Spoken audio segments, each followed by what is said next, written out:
Servus, Matthias here, and this is Singletrack, and yes, it is Virtual VERT Challenge Weekend. How's everyone doing out there? Crushing the hills? Chasing the vert? A huge thank you all for joining us from all corners of the globe. And since this is race weekend, I decided to drop this episode early so you all have something to listen to while out there chasing vert. And a huge thank you to all the supporting sponsors of this Virtual VERT Challenge. We have Tailwind Nutrition, Nathan Sports, and Koros. There's some really great stuff to raffle off among all the finishers, so stay tuned, check your emails, and get excited for some cool gear. Koros makes incredible, well-priced adventure watches with great GPS, incredible battery performance, and over-the-air connectivity for software updates, and of course quick and painless run uploads. The supporting iPhone app is slick with tons of functions to dial in your personal preferences to help you stay connected on each training run and long adventures and races in the mountains. Thank you, Koros, for supporting the Virtual VERT Challenge and Singletrack. Nathan Sports is sending us some awesome new packs.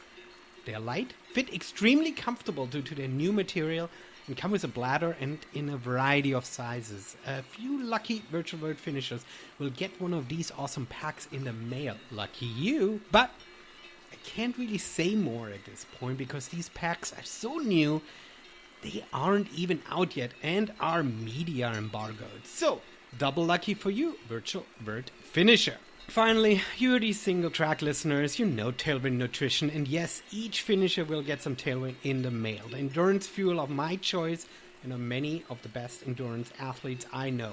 And not just endurance fuel, Tailwind has a recovery mix that helps you get back out there faster. It comes with all the proteins, carbs, fats, and electrolytes you need for an after-workout treat. My favorite flavor is vanilla.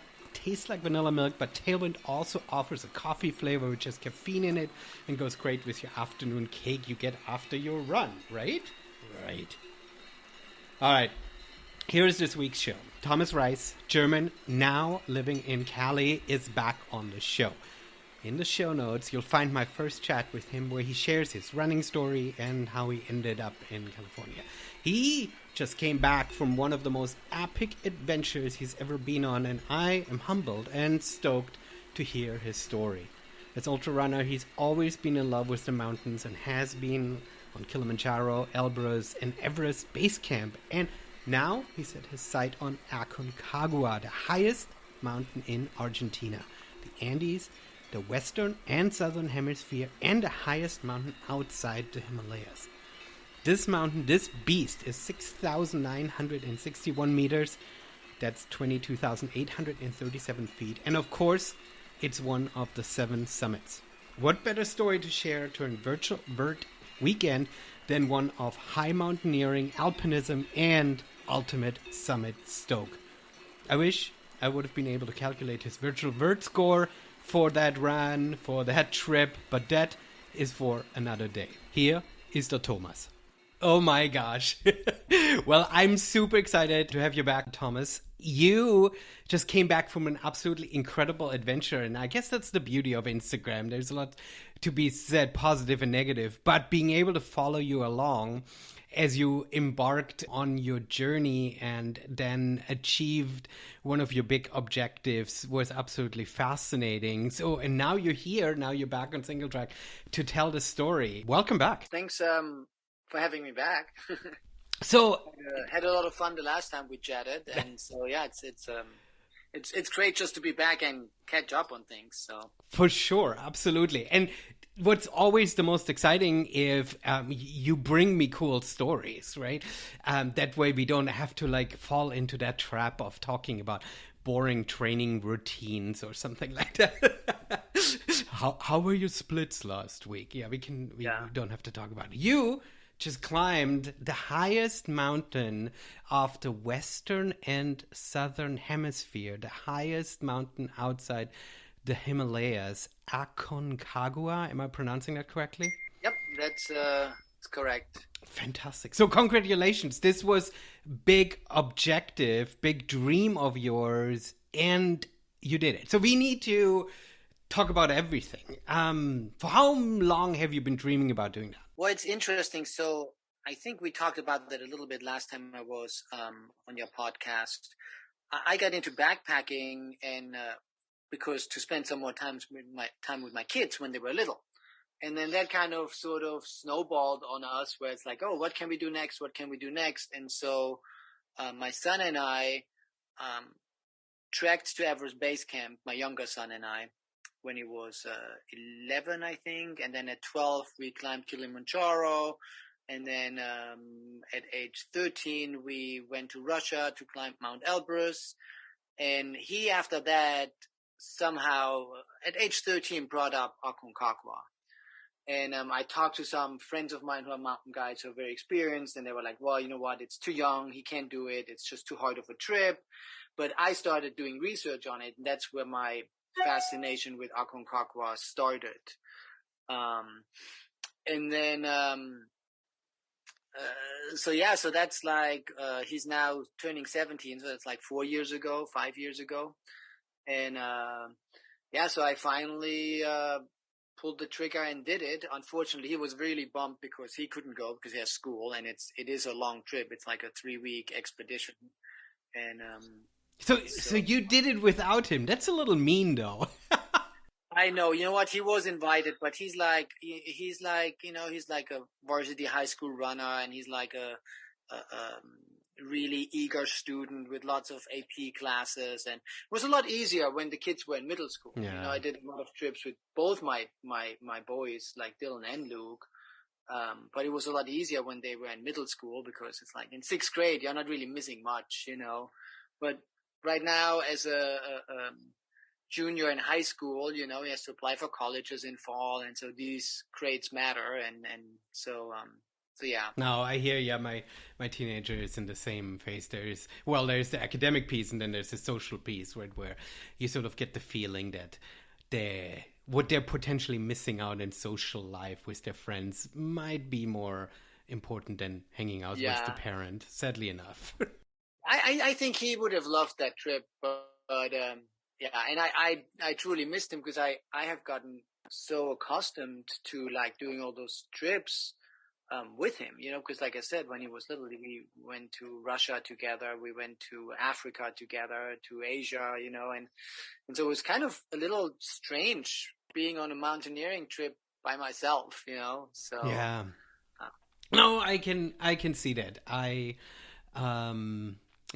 used to do a whole bunch of hiking with my kids, and it became something special that we did as a family. And last summer they sort of lost interest, and so now I'm doing it alone. And you know, on one side you can do other stuff that you potentially couldn't do with them in terms of time and commitment and everything. But yeah, it is a special time. Here we are, parents with teenagers, crying over the lost time that we have. But on the upside, we get to do cool stuff again. Okay, so you booked a trip. So was it right from the get-go that you were like, okay, I'm going to book a trip with the guiding service because everything is taken care of? Or was this something where you're like, could I manage this by myself too? You know, I consider myself like a middle of the pack guy if it comes to mountaineering and those things, you know, not like running. And that's actually one of the things I enjoy because I'm not too worked up about, like, you know, like we talked a little bit about running, where it's like, oh, my splits, and can I win this, and can I win my age group, and versus with mountaineering, it's really a lot more just for the experience, and which is nice because it's not as stressful for me because I'm like not all stressed out about what can I do, and but I'm definitely have my limitations. You know, I'm not like a guy that's gonna climb Everest anytime soon or anytime ever. You know, there's certain things where I get a little bit scared if it's exposure.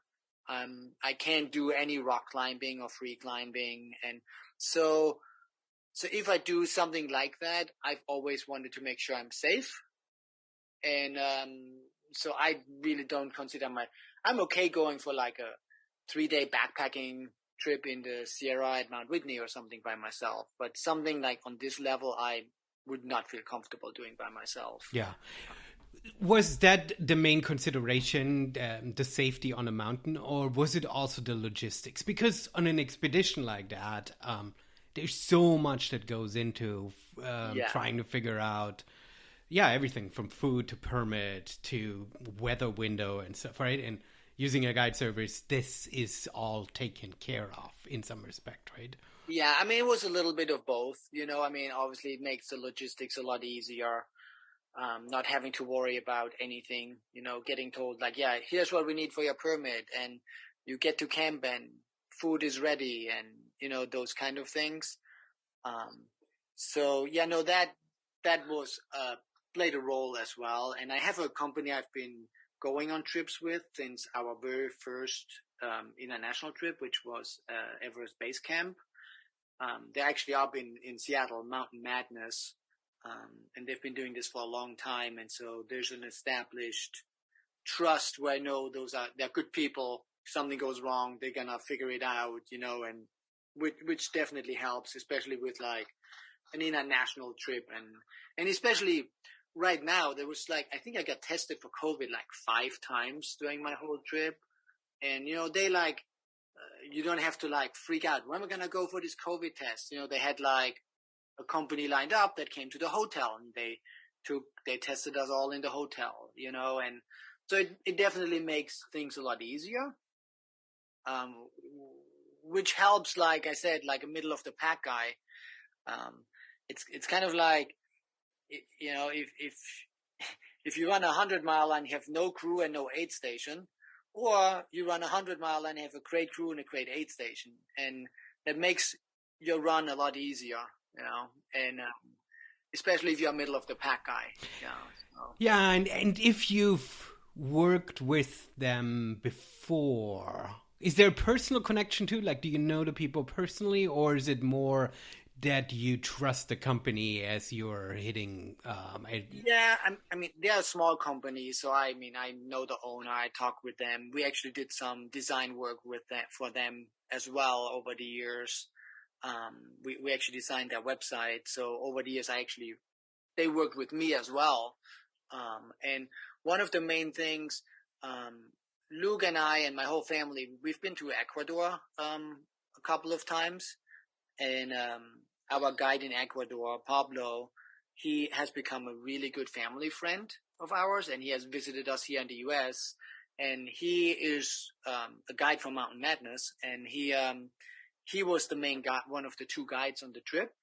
So actually last summer when he visited me and my family here in California, he's like, hey, you still thinking about Aconcagua? Because I will be guiding it in January. And I was like, oh, really? And so that kind of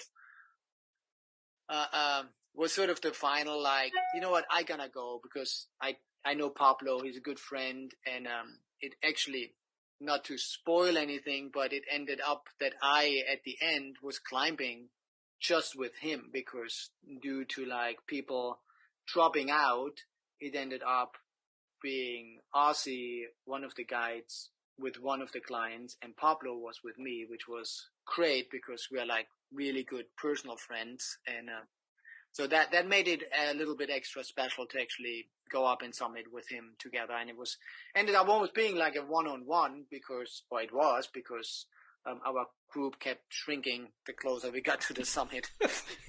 Ouch.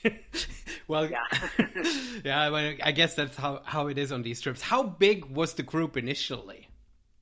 So initially there was like 9 clients that were signed up, plus 2 guides for the whole trip. And then what they do is they bring an extra 1 or 2 guides in just for summit day. Just, if something happens, someone needs to turn around kind of a thing. But then out of the 9, 2 got COVID before they left. So they didn't even make it there. 7 made it there. And then there was one, Monica, she got problems already at the first camp at 12,000 feet with altitude. And then again, problems at 14,000.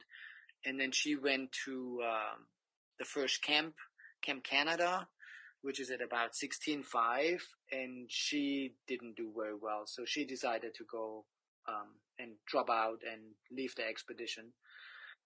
And then Chris, he somehow, I don't know, he was looking good, but he was very cold. And it is a very cold mountain, Aconcagua, but he essentially had to wear already his like summit gear. Like, and we're talking big mittens and big puffy jackets at like the lower elevations. And so he was just like, you know what, I'm not going higher. It's just not working. Yeah. That sounds a little bit, since it's not like at Everest, where sometimes when the group shrinks, they're actually, freezing to death on the mountain. Since this is all reasonable, I can make the joke that this sounds a little bit like one of those children rhymes, like 5 little monkeys jumping on the bed, and with every turn, people are dropping. But we're getting a little bit ahead of ourselves. So yes. You're flying down, and you arrive, and you said it's a 3-week thing. So there's obviously a lot of logistics, a lot of preparation beforehand. You get a list. I mean, you do this high altitude hiking, mountaineering a little bit, so you have some of the gear. So you get a big list of things that you need to bring. So Mountain Madness or any commercial company, they will get you like a list of like mandatory gear, from like high altitude boots to puffy jackets, to bring 5 pairs of underwear and 8 pairs of socks, kind of a thing. So obviously you pack all your stuff. It's a long trip. Getting to South America, it's funny. It seems so close, but it's such a hard trip to get there because, I flew from San Luis Obispo, California, to Denver, from Denver to Panama City, and then from Panama City to Mendoza. And so the team met up in Mendoza. Obviously, they had a hotel organized, where we all met up. And then first step is the guides. They do a gear check. So they you essentially put all your stuff out, and they look through everything and make sure you have everything that's needed and required. That seems safe. You don't want to be halfway up the mountain. It's like, oh, your ice axe is really not sufficient. Exactly. So they may say, like, you know what, those boots, they're not like good enough. You need to like go to the mountaineering store, and we need to rent some bigger boots for you, or whatever it might be, which doesn't mean that you may have the right gear, but at the end, it may still not be sufficient. And we can like talk a little bit about that later. Yeah. No, for sure. Yeah. And then this year, it was a little different. Usually at that point, the whole team goes to like the tourism office of the national park, because you have to pick up your permit in person, usually, your climbing permit. But due to COVID, they didn't want all those people to walk into the offices. And so they actually had the guides do it. So we had to like, fill out the paperwork for the permit and all that stuff up front. And then the guides, they went there and picked up the permit in one big chunk. That was a little different this year. And then the other thing that was different, before we left the hotel to drive to the national park, Aconcagua National Park, the trailhead where we started, we all had to get a COVID test. So I had to get tested before I left the US as mandatories to enter Argentina. And then like essentially the next day before leaving the hotel to do the 3-4 hour drive to the trailhead, we had to get tested again. And fortunately everyone tested negative, so we were good to go. Because you actually have to, when you arrive at the park entrance, you have to show a negative test within the last 24 hours to enter the national park. Good. Yeah. So crazy times. Yes. So that's how we got there. We had to stop on the way for one night at a hotel about an hour away from the trailhead, and that's where we did a lot of our packing. So essentially, what you do is you pack 2 duffel bags, because they have mules that bring your gear to the lower camps, not at the higher camps, but the lower camps, all the way to base camp. And so what we had to do is we had to separate the stuff that we don't need until base camp, like, helmet, ice axe, crampons, all that stuff that we didn't need for the first 2.5 days while we were at the lower camp. And so all that duffel goes on a mule and gets transported straight to base camp. And then the other duffel bag with the stuff for the first couple of days, like sleeping bag, your sleeping pad, those sort of things, that got put on a different mule that went to what is called Confluenza, which is the first camp. Okay, cool. And so how much gear are you carrying then on those hikes in? So all the way to base camp, it's pretty light because so we started the trek from the trailhead to Confluenza, which is the first camp, which I think Confluenza is about 12,500 feet, something like that, if I remember correctly. And there we had tents were already set up. We had like a big dome for the group, to have our meals and stuff. They have a full kitchen there where they cook for you. So that was actually was very luxurious, because it's it was real food. Like the first night we were there, we had Argentinian barbecue steak and a glass of red wine. It was not really, wasn't that rough, I can tell you that much. It was very glamping. Yeah. And so next day we did an acclimatization hike to a place where you have an amazing view of Aconcagua, of the south wall, called Plaza San Francis. And then came back, and then that evening we all had to go to the doctors, which actually is very interesting that they do that, because I've never heard them do that at any other mountain. And so we had to go essentially to doctor's office, and they take heart rate, pulse, and they take your oxygen saturation. And if your oxygen saturation is too low, they don't let you proceed to base camp. Oh, wow. So you could potentially have paid up for everything and trained up and bought all the gear and flights, and you show up there and you're not even going to make it to base camp? Yeah. Oh, that's harsh. And so we had one woman, the one who actually did end up having altitude problems and dropping out. Her oxygen saturation was too low. And so they said she has to come back in the morning and see if it's any better, which it was. And then so she got to proceed to base camp. But yeah, they actually do that, which I thought was very thoughtful and interesting, because I don't think they do that anywhere. Like, I've never heard of them doing that any other mountain. Yeah, no, that is interesting. Yeah. So then the next day, you have your duffel bag that was brought to Confluenza. You put your sleeping bag and everything into that, and they put it on mules, and then that duffel bag gets transported to Plaza de Mulas, which is base camp as well. So you're really hiking just with you still end up with quite a bit, because you need to have a hard shell pants, hard shell jacket, just in case if it's raining or a snowstorm comes up. You have a warm puffy. You have 2 to 3 liters of water. You have your lunch, your snacks. You still end up with a pretty solid pack full of stuff, but I want to say it's maybe 20 pounds.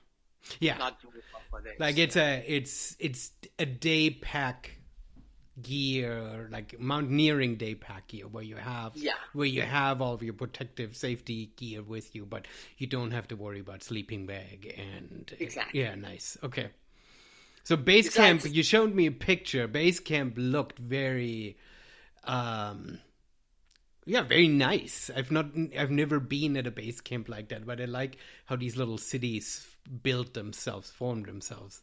Yeah, and Aconcagua, it's a big base camp. It's I think it's the second largest mountain base camp behind Everest Base Camp.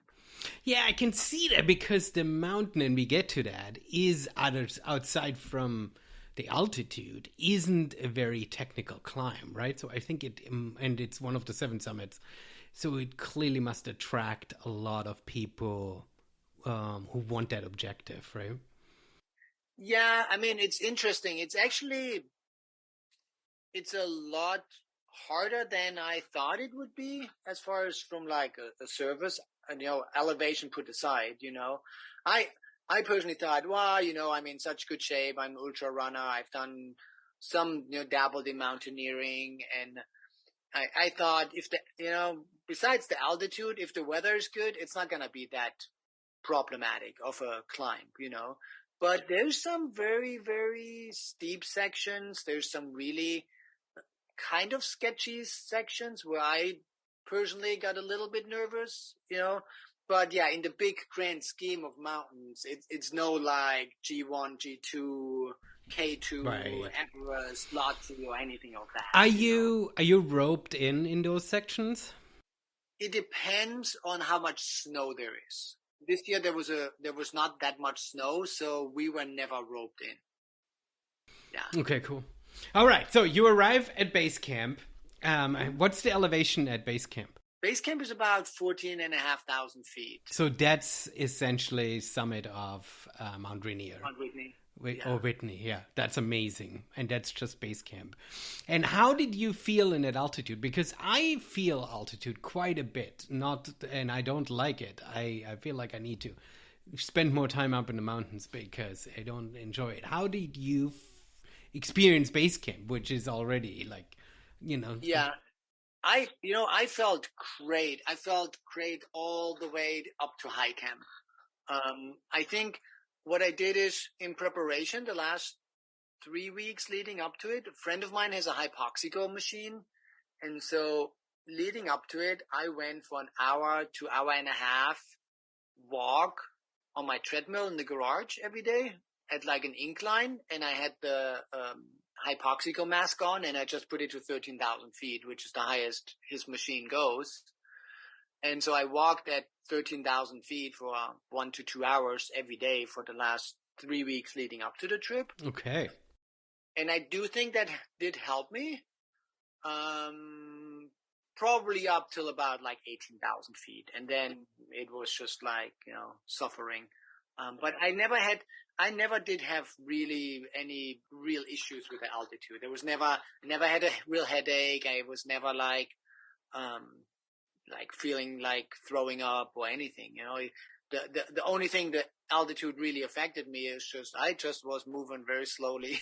I know. You sent me this video and I saw it on Instagram. It's so amazing because the summit, and we're getting ahead of ourselves, but the summit it's not snow covered during that time of the year.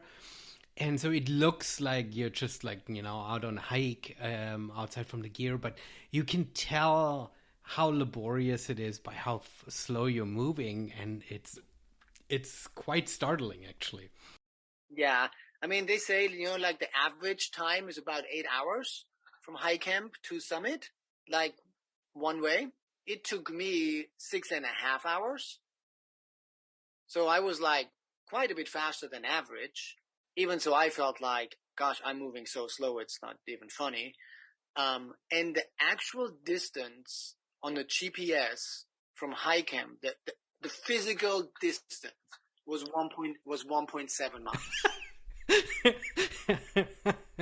Now those 6.5 hours, they include breaks. You take 10-minute break every hour. So what? You're not pausing your watch when you're taking a break. Yeah, no, I had my watch running the whole time, and I think my moving time was like I think it was like 3.5 to 4 hours. But if you just think about it, that's gonna fuck up your Strava average. Thank God they don't list that on Ultra Sign Up. That's amazing. Yeah, but if you think about it, like let's say my moving time was 4 hours for 1.7 miles. Yeah, I mean it's crazy. So how many camps? So there's base camp, and how many camps are there before? How many stops? Explain to us, because I think with Everest, if you've watched all the movies and stuff, you kind of know how the progression works. Give us a little bit the especially you arrive at base camp, and then how many trips up and down and stuff before you reach the summit. Yeah, so it's very similar to like something like Everest, where it's up, down, up, then up, down again, up, So we went to base camp. The day after we had a rest day because we had just gotten there. And then the next day we had our first carry, meaning we went up to what is called Camp Canada. And we carried gear up there. So we brought like all the stuff like that we needed there that we didn't need at base camp. Like we brought extra tents, we brought like food, some of our personal gear like that we wouldn't need between here and base camp, like ice axe, helmets, those kind of things. And we dropped that at Camp Canada and just spent like an hour and a half hanging out there just, for acclimatization. And then, because Camp Canada is about 16, I think it's around 16,500 feet.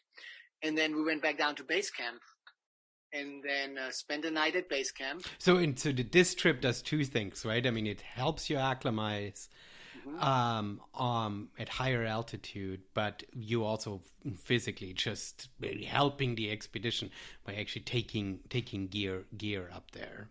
Yes. And we did have, they offer like porter support. So we did have porters help to make our loads a little lighter. Because if you think about it, at that point we were still like 7 people, 2 guides. I mean, just if you think about the stuff you need, the gas for the stoves, all the food, all the tents. So we did have support from porters to make our loads a little lighter.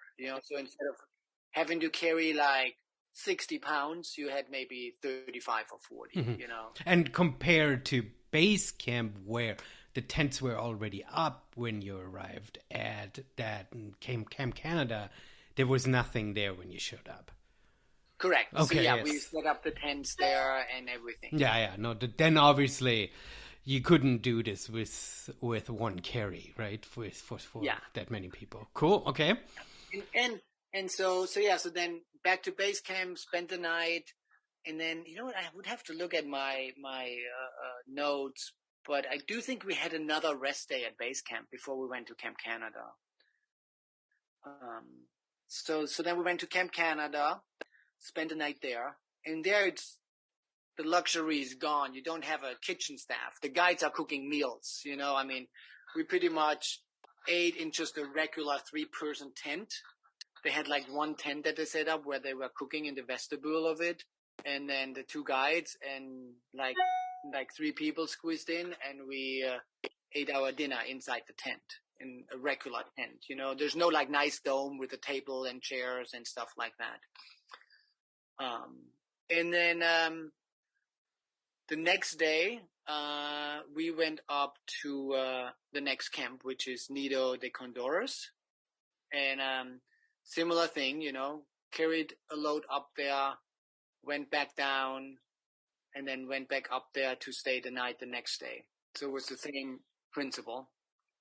And that's about, I think it's like between 17 and 18,000 feet. I want to say it's like right at around 18. And then the next day, we had another rest day there. And then we changed our plan a little bit because the weather is a big issue at Aconcagua. So a lot of people get denied because the weather, it gets super windy and cold. It's usually not moisture. It's usually not rain or snow or anything like that. Even so, we did have a couple of days with snow. But it's usually just gets windy. And if you already have like minus 10 degrees and then you get like 35 mile an hour winds, then with the wind chill, it's like minus 40. And, you're not going up a mountain in like 40 mile an hour winds and minus 40 degrees. Yeah. It's hard, even if you're moving, it's hard to keep your body warm. Yeah. Oh, and I mean, on summit day, we're going to get there shortly. I mean, on summit day, it was like minus 25, I think. It's cold. That's just really cold, so, so Camp, de Condoros, Nido de Condoros. And then from there, we went what they call high camp, which there's two, there's Berlin and there's, Cholera. And so we stayed at Cholera, which is another like maybe half hour above Camp Berlin. And that was where I felt like, man, shit's getting real, because it was just, there was a small section over rocks that had some fixed lines where it was quite a bit of exposure. Our tents, they were like, usually there was always plenty of room. Up there, the tents, they were like really squeezed in like sardines on top of this rock outcropping. And from there you really see the summit, and it looks pretty close, even though it's not, because it's still like 3,000 feet higher.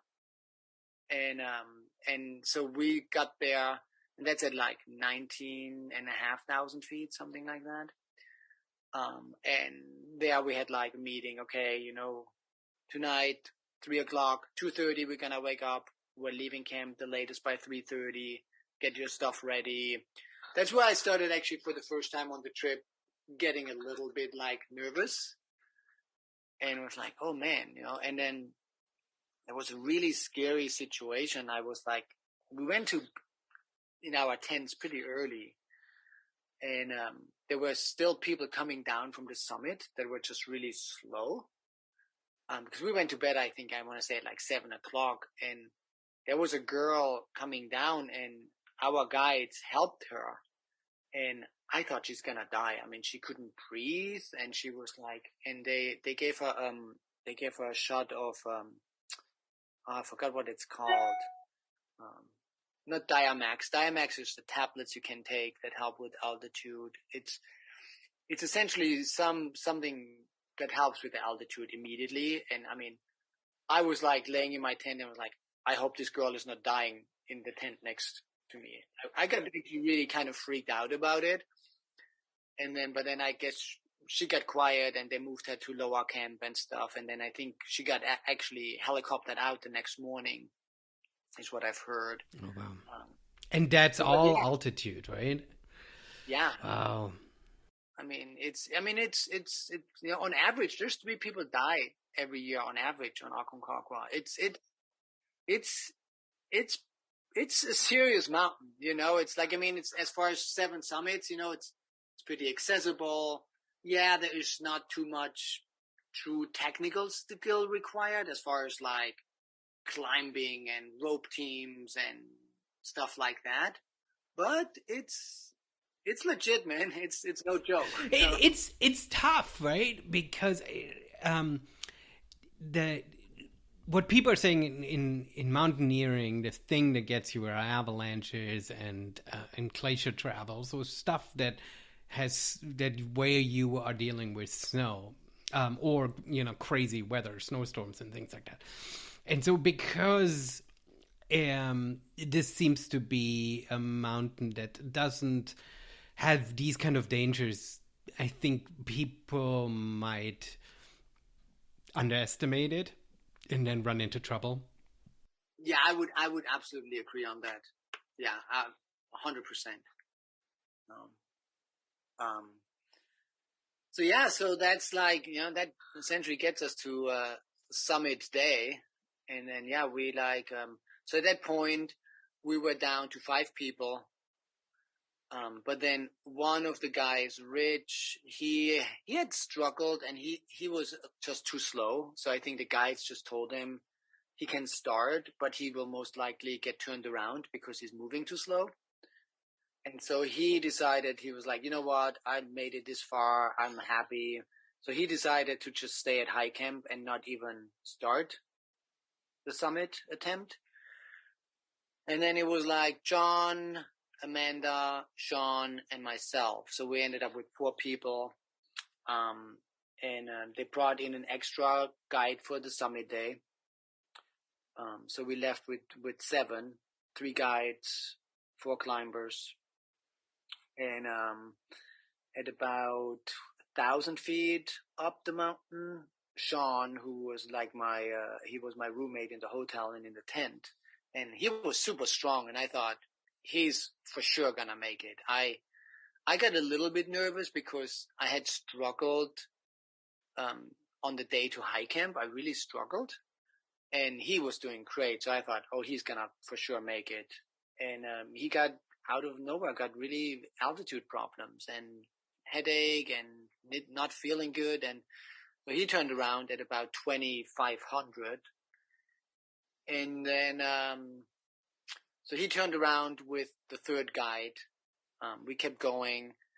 And then another 500 feet later, maybe Amanda started to get really hot. And I think she had put on too much clothes, and so she got too hot, and then she got really cold, and because she started getting sweaty because she had too much clothes on, and so she turned around, and one of the guides sort of brought her down, and the other guide came up, the third one, and then this guy, they swapped her, and then he came back to us. So at that point, it was just Aussie, which he's like an mountaineering legend. He has it was his 20th summit on Aconcagua, and he summited Everest without oxygen, and he's super legit. He's amazing human being and amazing climber. He's total legend in Ecuador, and he's one of my good friend Pablo. He's one of his best friends. So Aussie went with John, and because they were moving faster than I was. And then my good friend Pablo, he stayed with me. And so it was just essentially the two clients and the two guides moving up. So amazing. So I love your very sort of detailed retelling of this story, because it's so hard to could kind of wrap your head around if you've never done something like that before. Give us a little bit of an insight. So you are on the summit push, sun is rising, and you're feeling the altitude. From a movement point of view, are you just focused? Are you getting frustrated with yourself that you're not moving fast enough? What's going through your head when you are sort of on that approach, still not knowing, especially seeing your teammates sort of drop, still not knowing if you're going to make it? Yeah, you know what? To me, it reminded me from an emotional and feeling of my first 100-miler. My first 100-miler, I was really fit, I was really good, but I went in with no goals. I was like, you know what? I'll just want to finish this. And I remember walking into the mile 88 station, laughing, high-fiving people, not really caring how, and I mean, at that point, I was one of the top ultra runners probably in the nation. And, but I just wanted to get to that finish line, and I had that same feeling. I was like, you know what? I really don't care if John up front is faster or the people behind me dropped out. I'm going to make it up that stinking mountain. I don't care how long it's going to take, but I will get up there. I will just get up there. And so I think that was really what helped me, because there were times where it was very hard. But, I never had a time where I felt, when you're in a race and you get to that point where your brain goes oh man, maybe I should drop out. Oh, I know. Oh, I'm very familiar with that. Yes. Maybe at the next aid station, I talk to my crew about dropping out. And I never had that thought about talking to Pablo about possibly turning around. I never had that thought. And you also didn't feel like you were too slow to the point that you would miss cutoff, if you're speaking in racing terms, right? That it would be too late for you to reach the summit for you to turn around. So you had a good buffer. Yeah, there was plenty of time. And I mean, obviously, Pablo and I at our breaks, we would be like, hey, how you doing? I'm like, I'm okay. I'm moving really slow and I'm really tired and it's really hard. I mean, I did the usual complaining and whining like anyone does in an ultra race, but I didn't say, I'm not sure if I'm going to make it. I may drop out or, and I mean, I may say, I hope I'm going to make it, but Pablo was like, you know what? We're moving great. We're like, have plenty of time. And we kept passing people. That was a very encouraging thing, especially as we got to the crux of the climb, which is called the Canaleta. And it's about 400, it's about a quarter mile with 1,000 feet of elevation gain. And it's all kind of scree, loose, a little bit of trail, but it's loose, some snow, scree. It's kind of sketchy and it's super steep. And it's literally when you are off the Canaleta, you have like just a little 15-minute, 20-minute or so traverse and you're on the summit. So like, that's like, when I got there, I was passing people on the Canaleta and I was like, well, I mean, if I'm passing all those people, I must be moving pretty good because I know those people will make it to the summit and I'll just pass them. And they were like quite a bit ahead of me, so that helped. But I mean, it's super valuable having a great guide with you, who knows what's going on. And it's just like having a pacer in a 100-miler, if you have a great pacer who's just like, dude, you know what? Here, I know you don't feel like eating, but here, eat a Snickers bar. Mm-hmm. It keeps you out of your own head too, right? It allows you to sort of bounce off your own thoughts and keep yourself in check. They're just like, oh, okay, I might think this, but I don't want to speak it out loud, so I better not even think it. It's super valuable. Yeah. So I was like, I never really had any super, super bad thoughts, besides like thinking, oh man, this is hard and God, when are we there? Are we there yet? Kind of thing. So cool. All right. So you're approaching summit. How it's freezing cold, even though it's beautiful sunny. Yes. How does it feel? Explain this. You've stood on other awesome legendary mountains, but how does this feel? So, well, the one thing I want to put in here, talking about guides and helping you out. So I actually there's a traverse to the Canaleta, and it's funny because from the bottom, you see it from the lower camps. It's a traverse in the snow, and it looks like it's really just like pretty flat. But when you're on it, it's not flat, and I really struggled there, and I got slower, and I got cold. I got very, very cold. And so actually Pablo gave me some extra mittens, or swapped my mittens for his mittens that were way warmer than mine. And also he had an extra summit parka that he had brought. And so he gave me his extra big puffy jacket. And I had on like a great base layer, mid layer, lightweight puffy. And then I had at that point, I already had on my summit puffy, which is like an 800 down big La Sportiva puffy jacket, right?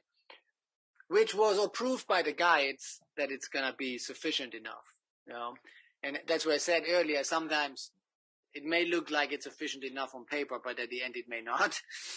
And that's what happened. And so he always carries an extra jacket just for emergencies. And so he gave me an extra puffy jacket on top of that. And I do think without that, I'm not sure if I would have made it physically, because I think I would have possibly gotten too cold. Yeah, it becomes then really hard to move and to want to move, and then your brain focuses only on being cold, and then you don't do the work anymore, right? But I felt really good after we made it through that traverse and I got the extra clothing. I was feeling better because I started feeling warmer. And then we got to what's called the cave, which is the entrance to the Canaleta. And there we took like a 15, 20-minute break. And I had like 2 caffeinated gels, and I ate like half a Snickers bar, and I felt like, you know what, I made it. I'm going to make it. I'm gonna get up this quarter mile of Canaleta. I don't care how steep it is. I'm gonna get up there, and I'm gonna make it. And so I think that gave me almost like that boost, like, and it reminded me a lot of a 100-miler, where you get this boost where you hit some certain milestone in a race, where like, okay, I'm gonna make it. Now I will make it regardless. I have enough time, no fear about the cutoffs, and from here I will make it. Like, that like mile 90 kind of feeling. The mile 90 when you can start layering on all the sugar, right? Yeah, and you're like, you know what? I don't care how long it's gonna take, but I will get from here to the finish. And that's how I felt, and that gave me a little bit of a boost, because I think that Canaleta portion, I hiked it very strong. I went through that relatively quickly, I mean, compared to a lot of other people. Yeah, and then after that, it's just a little traverse, and then that video I sent you, that's kind of the last little, it's a little bit of a rock scramble where you kind of have to put your hands on the rock a little bit, and then you're on the summit. And then the summit is very uneventful, actually. It's like, like, okay, I worked this hard for this, like, usually they have like a little steel cross. I think it's like maybe like 3 feet tall. And they didn't have that up there because I think it got blown off by a storm or something. And, cause like being from Europe, in Europe, even the tiniest little mountain has some big, like, Gipfelkreuz, like big cross on the top. That's very like dramatic. And this was literally like just a flat little rock field, maybe the size of. I know it looks like you're standing on top of a dirt hill. Yeah, it's just very uneventful, So, but I guess that's how it sometimes is with mountains, I mean. Well, we're not going up there. In the end, we're not going up there to see something, right? We are after something else. It's about our personal journey and the experience, and not necessarily the view, if you will. Yeah, but it's still like, like you get there, like, oh man, that's it. Oh my gosh, that's amazing. That's going to be the title of the episode. Aconcagua. Oh man, that's it? Yeah. So, all right, you up there, you breathing heavy. How long you up there? I think we're maybe there for like 20 minutes or so. We had beautiful weather. It was not very windy. The sun was out. It was still cold. I mean, I don't know how cold it was on the summit. But it wasn't very windy. We had a beautiful day. It was crystal clear, not many clouds, and cold, but it's always cold at that elevation, so it was a really good day. Is your mind then already starting to think about the down climb, or are you able to sort of enjoy the moment? You know what? I actually did enjoy the moment. I got very emotional. I don't know why. Maybe because I thought this was like one of my biggest accomplishments as an athlete, because I finished 100-mile races, but again, I think running comes relatively easy to me because I've been a runner all my life, and it's something that comes relatively easy to me, versus the whole mountaineering thing. I mean, even on this trip where we talked about, it's not that high of a skill required and it's not that technical.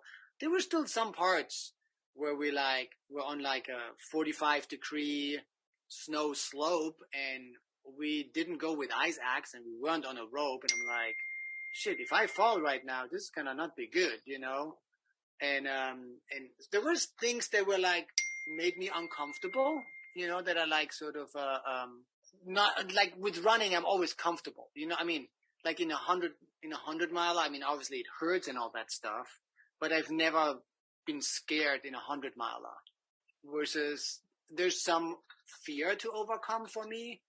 And so I feel like this was like a really, cool, accomplishment. Yeah. So, No, absolutely. And I mean, I think just because of the logistics and time, money, and everything involved, I mean, I think you're filtering out so many people who can even have that kind of experience, that being able to accomplish that is very special. It's very unique, right? yeah. So I'm, like I said, so I got very emotional on the top, and was thinking about, oh man, how cool would that be if Luke could be here? And I brought a photo of my family with me, and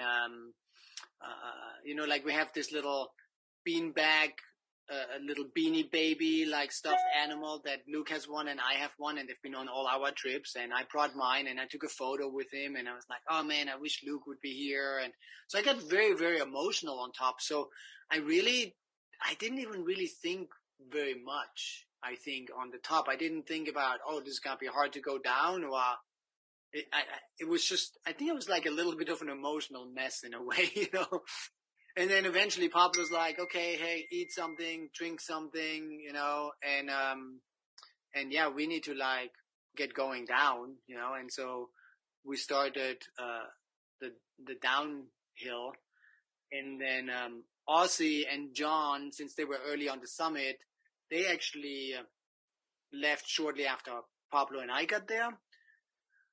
And then on the way down, Aussie decided, or had told the people that turned around to go down to base camp, because obviously they had all day long, right?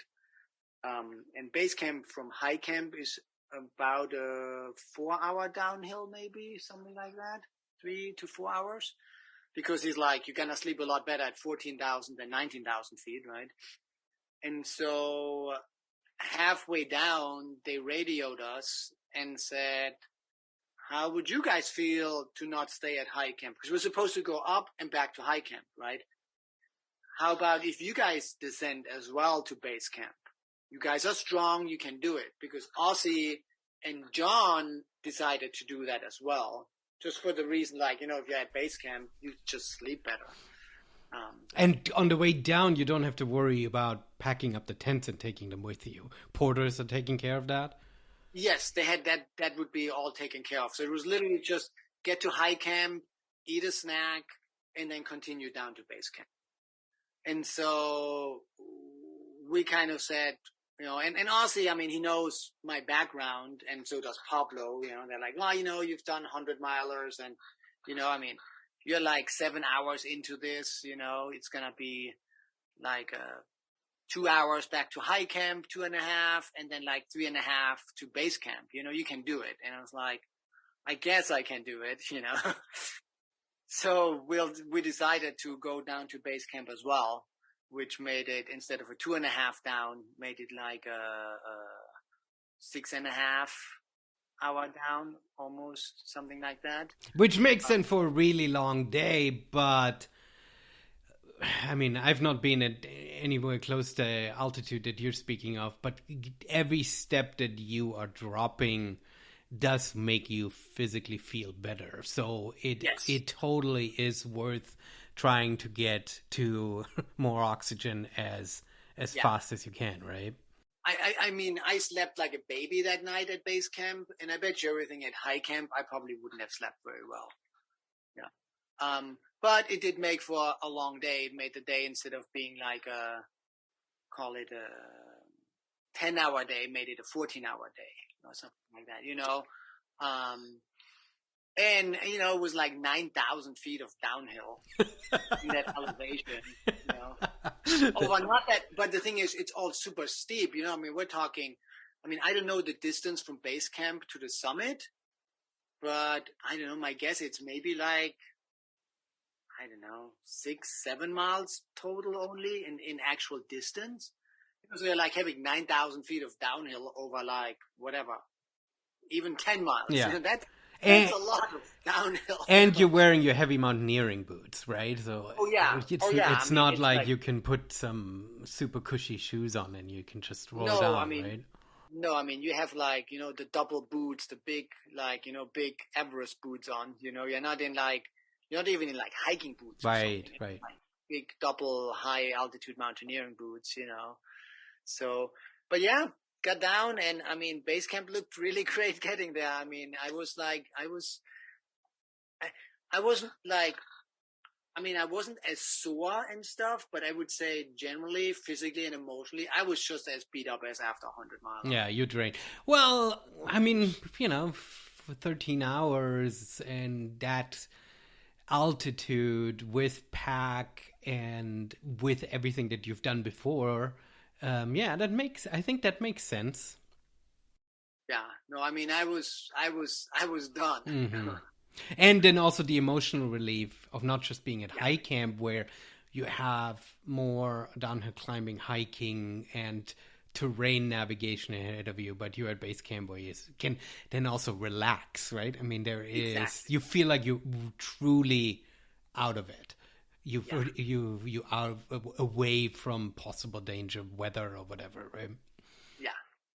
No, it definitely felt good. Plus, I mean, everyone was at base camp, and like, I mean, it's kind of like finishing 100 mile. There's still people there who like clap for you that you finished it, and so it was very rewarding getting down. And And you're not arriving in the middle of the night because you started so early that 14 yeah, hours is still daytime, right? yeah, I think we got down to base camp like late afternoon, like 4 or 5 o'clock, something like that, if I recall it correctly. And like the kitchen staff, they had a cold beer, and then they brought a bottle of champagne for like John and me for our summit, and so it was pretty cool, the whole sort of atmosphere around it.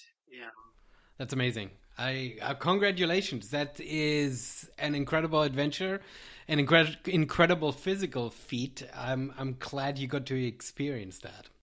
yeah. No, it's like I said, it's like probably one of my proudest moments of my athletic career. Hmm. And one of the hardest things. That's what you wrote on Instagram.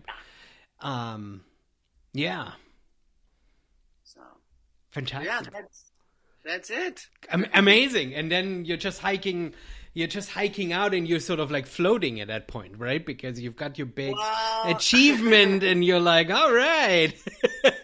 well, there's a little twist on that one. Since it's a long hike out from there, from base camp, because remember in the beginning we split that over like 2.5 days. So it's like an 8, 9 hour hike out to base camp. I think it's like 15 miles. It's a long, long, long day. And none of us were really up to like getting up in the morning and going for that long of a day. So the whole team decided that we're going to rent a helicopter and fly out. No. Okay, all right. So I was right by saying you're floating away. Yeah. So like essentially, I mean, it is an option. Like and a lot of people do that just sort of as like a personal reward for summiting, or because they're just too tired and don't want to deal with it. So essentially they have helicopter in the morning coming in and out to bring like supplies and evacuate people if need be, you know. But then they also just take regular gas, and you can like split the cost between 4 people, which doesn't make it that much. Um, and so our whole team, we all decided to fly out. So, which was kind of fun. It was a kind of like a little bit like a dessert after a great dinner, because it was kind of like just a cool thing to like flying from base camp to the trailhead through the Andes, like in a helicopter. It's kind of a cool, unique experience that I probably may never have the chance again in my life to do. I mean, I, I would love to go back and summit Aconcagua one more time with my son at one point in my life, but you know, it may never happen. He may go by himself. I may not go. Who knows? So that was just another really really cool thing, like flying out through like the whole like valley, from base camp in a helicopter. Yeah, that's awesome. And you did it as you call it, as a dessert, and not because you were injured or completely depleted. So it wasn't a evacuation. It wasn't a must do. It was something where you treated yourself, which makes it a lot more enjoyable. Exactly. I mean, I was sitting in this helicopter, not like, oh yeah, get me out of here, I'm dying. I was like in this helicopter, like almost kind of like the little victory parade after you won the Super Bowl or something, and you get to drive in the parade and wave at the fans, kind of a thing. That's amazing! Wow, fantastic! I absolutely, I love how detailed you were able to tell the story. It's still relatively fresh. Do you have any takeaways from this experience? Yeah, I mean, I think it's a good thing to do stuff that's out of your comfort zone. We tend to, even so athletically, like, I mean, I tend to pick the races that suit me well, and so it's like, oh yeah, I'm a tough guy. I'm like, whatever, running a 50 miler. But at the end, you're not really getting that. For athletes like us, we're not really getting that much out of our comfort zone, where it's truly like a little bit scary and uncomfortable. Like, where it's like, oh man, I'm not sure. Am I doing this? Is this right that I'm doing this kind of a thing, And I think that's the cool thing, that I feel like it's good to do that every so often, do something that really makes you uncomfortable, and like I said, since I have certain fears of exposure and drops, and so there were plenty of uncomfortable situations for me, versus in a 100-miler, I don't think I've ever been like scared. Like I said earlier, you're uncomfortable because it hurts and this, but you're not really scared, So. Yeah, that's cool, and especially since you see yourself as a runner, your regular year is very focused on specific training. You run cross country, you run for speed, you pick races where you're going for speed. So doing something like this is truly out of your comfort zone. If you would be just a mountaineer, then this would be just another objective, right? But sort of combining the running with these sort of experiences is great. And it's interesting because it doesn't fit into your training plan, right? Your Strava looks not right from that time, right? But a lot of people are very focused on this, right? That they plan out their year, and they know sort of they lead up to training, and then they race, and there's recovery, and then they're ramping back up. There is sort of a formula that they follow. And if you focus too much on this, then an activity and adventure and experience like that doesn't really fit into your mindset, right? I mean, technically, I didn't run as much in January because I was doing a lot of hiking in preparation for this trip, right? And then in February, I didn't run at all. I mean, essentially, I just started running like last week. I ran a couple of times, and then this week is my official training plan starting again, was like on Monday, so it didn't really fit from like my running goals kind of perspective. But it's just something that was well worth it. If those like, call it month of no running throws me 3 months back, and later this year I maybe run 100K like 20 minutes slower, or I can't run it until 2 months later, it was well worth it. It was just something, obviously I'm very proud of it. And so obviously that made it all worth it, Fantastic. Thomas, thank you for sharing the story. It's always cool to bring these sort of stories back down from the mountain. I'm glad that everything went well. You didn't bring drama back down. We should acknowledge that too, right? Sometimes we feel like a story is only worth telling if something dramatic happens, but you sort of executed and things went well, and so it's great. It's great to hear a story like that. So fantastic. Cool. I think that's a show. I super appreciate you spending the time.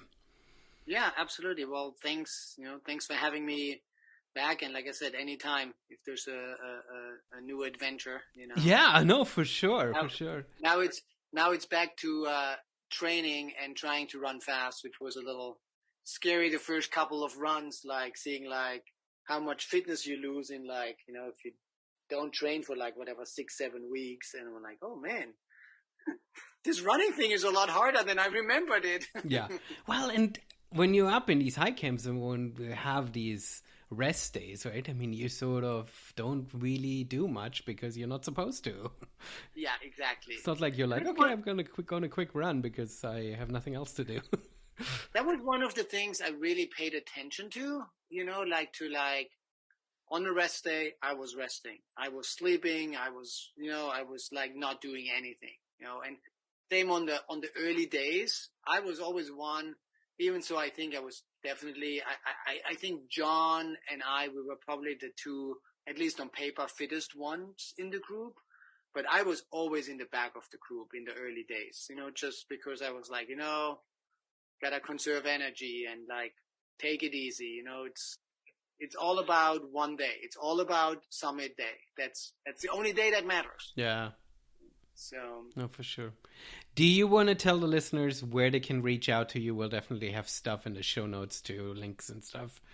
Yeah, the best is like, obviously my Instagram account, which is, you can just search for Thomas Reiss, and my last name is spelled Reiss, and my Instagram handle is Thomas.rei and then 55 for like the 2 S's. And that's where I usually, I don't post that much. I post maybe once a week, every other week. I usually only post when there's something worth it to talk about. Yeah, that's like the easiest to follow me and my thoughts. And then my website is thomasreiss.com. That's like a little bit of my athletic background and stuff like that. Fantastic. And on Instagram, people should definitely scroll down a little bit and look at all the cool photos that you uploaded from your trip to give a little bit more of an insight of what it felt like, how base camp is situated, and just the gigantic mountains around. This is always something that gets a little bit lost on these adventures, because you end up being so focused on the step ahead of you that you're not really sort of looking around and taking it all in, right? You're in some sort of magical, majestic environment.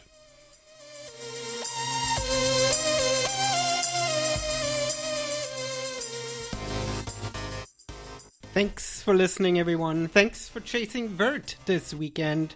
Thanks to Tailwind Nutrition, Koros, and Nathan Sports for the support. And you hear Singletrack again next week.